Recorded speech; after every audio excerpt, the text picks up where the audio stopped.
25 फरवरी, दिन शनिवार और जगह थी यूपी विधानसभा। सदन खचाखच भरा हुआ था। उसी वक्त यूपी के मुखिया योगी आदित्यनाथ भरी सदन से हुंकार भरते हैं और कहते हैं माफियाओं को मिट्टी में मिला देंगे। इस माफिया को मिट्टी में मिला देंगे, सरकार देंगे। सीएम योगी की इस हुंकार के बाद यूपी में मानो माफियाओं की शामत आ गई हो। प्रयागराज में हुए उमेश पाल हत्याकांड में अब तक 6 आरोपी मारे जा चुके हैं, जिसके बाद योगी सरकार ने 66 माफियाओं की लिस्ट जारी की थी। अब इन कुख्यात बदमाशों की सूची में एक और नाम कम हो गया और वो नाम है कुख्यात गैंगस्टर अनिल दुजाना। 4 मई वो दिन जब यूपी एसटीएफ अपना फाउंडेशन डे मना रही थी। उसी दिन उत्तर प्रदेश से एक और माफिया का खात्मा हो गया। मेरठ में यूपी एसटीएफ से हुई मुठभेड़ में कुख्यात गैंगस्टर अनिल दुजाना मारा गया। ये जैसा कि जानते हैं कि अनिल दुजाना एक बहुत ही बेईमान अपराधी है और इसके विरुद्ध 65 मुकदमे दर्ज हैं। अभी ये 10 अप्रैल को जेल से बाहर आया, मंडौली जेल से, और वो गवाहों को धमकाना शुरू कर दिया। इसमें एक प्रमुख मामला 2011 में जयचंद की हत्या हुई थी और उसकी पत्नी संगीता ने अभी एक हफ्ता पहले ही सूरजपुर में मुकदमा लिखा है। एसटीएफ को सूचना मिलने के इसके जेल से बाहर आने के बाद सूचना मिल रही थी कि किसी बड़ी वारदात को अंजाम देगा और बहुत लोगों से यह रंगदारी वसूल रहा है। बहुत इस तरह की इंफॉर्मेशन मिली थी। आज एसटीएफ को मेरठ यूनिट को मुखबिर से सूचना मिली कि ये बागपत से मुजफ्फरनगर जा रहा है और इस सूचना पर एसटीएफ की टीम मेरठ यूनिट यहाँ पहले से लग गई थी और उसने उसको रोका तो फिर उसने जवाबी फायर की, घर भागते हैं और इसमें क्रॉस फायरिंग उसको गोली लगी, जिसे अस्पताल ले जाया गया और जहाँ घोषित कर दिया। कितने का इसका इनाम था?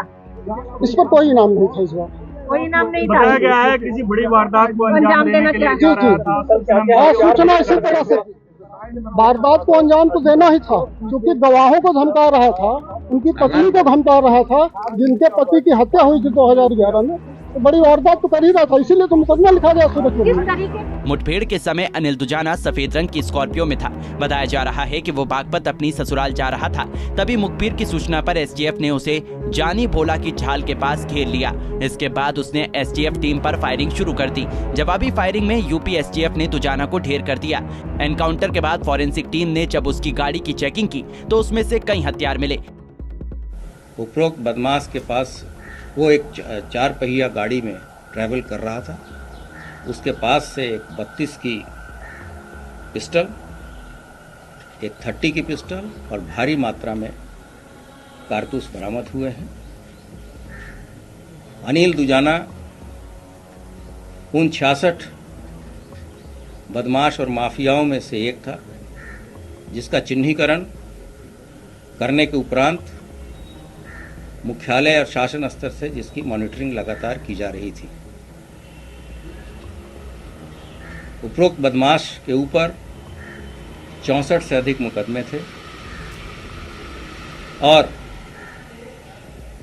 पिछले कुछ दिनों में जो बदमाशों और माफियाओं को सजा दिलाने का प्रयास किया गया था, उसमें 2 अभियोगों में इसको सजा भी कराई गई थी।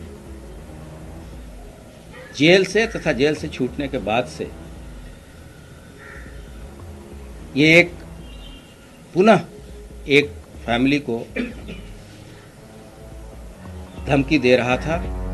अनिल दुजाना नोएडा के बादलपुर थाना क्षेत्र के दुजाना गांव का रहने वाला था। वो 3 साल से अयोध्या जेल में बंद था। कुछ समय पहले ही जमानत पर छूटा था। इसके बाद से वो फरार चल रहा था। दुजाना के खिलाफ 18 मर्डर समेत 62 से ज्यादा केस दर्ज थे। वो गिरोह बनाकर हत्या और लूट की वारदात को अंजाम देता था। दुजाना का आतंक पश्चिमी यूपी के अलावा दिल्ली, राजस्थान और हरियाणा में भी था। उस पर बुलंदशहर पुलिस ने 25,000 और नोएडा पुलिस ने 50,000 का इनाम रखा था। बहरहाल अब दुजाना के आतंक की फाइल क्लोज हो चुकी है। वहीं अब इस मामले पर सियासत भी तेज हो गई। AIMIM चीफ असदुद्दीन ओवैसी ने अनिल दुजाना के एनकाउंटर पर योगी सरकार पर निशाना साधा और कहा कि एनकाउंटर किसी भी मायने में सही नहीं है। आज मैं एनकाउंटर के खिलाफ था और एनकाउंटर के खिलाफ रहूंगा। जिस तरह अब्बास को, अतीक को और अशरफ को गोली मार दी, आज मैं कह रहा हूं कि अनिल को भी गोली मारना गलत था।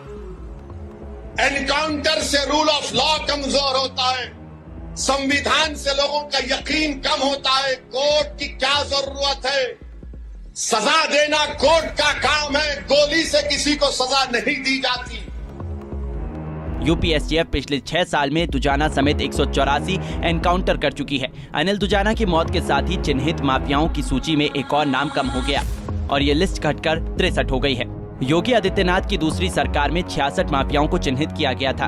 इनमें से बीते 15 अप्रैल को अतीक अहमद और अशरफ की पुलिस अभिरक्षा में हत्या कर दी गई, तो वहीं दूसरी तरफ अनिल दुजाना को यूपीएसटीएफ ने मार गिराया। अब इन चिन्हित माफियाओं की सूची में मुख्तार अंसारी, सुनील राठी, सुंदर भाटी, बबलू श्रीवास्तव, खान मुबारक समेत 38 माफिया जेल में हैं, जबकि 20 जमानत पर बाहर हैं और 5 फरार चल रहे हैं। अब ऐसे में सवाल उठने लगे हैं कि अनिल दुजाना के बाद अब अगला नंबर किसका है। Bureau report, Punjab Kesari TV. हमसे जुड़े रहने के लिए हमारे YouTube चैनल को सब्सक्राइब करें और नई वीडियो की नोटिफिकेशन के लिए बेल आइकॉन को दबाएं।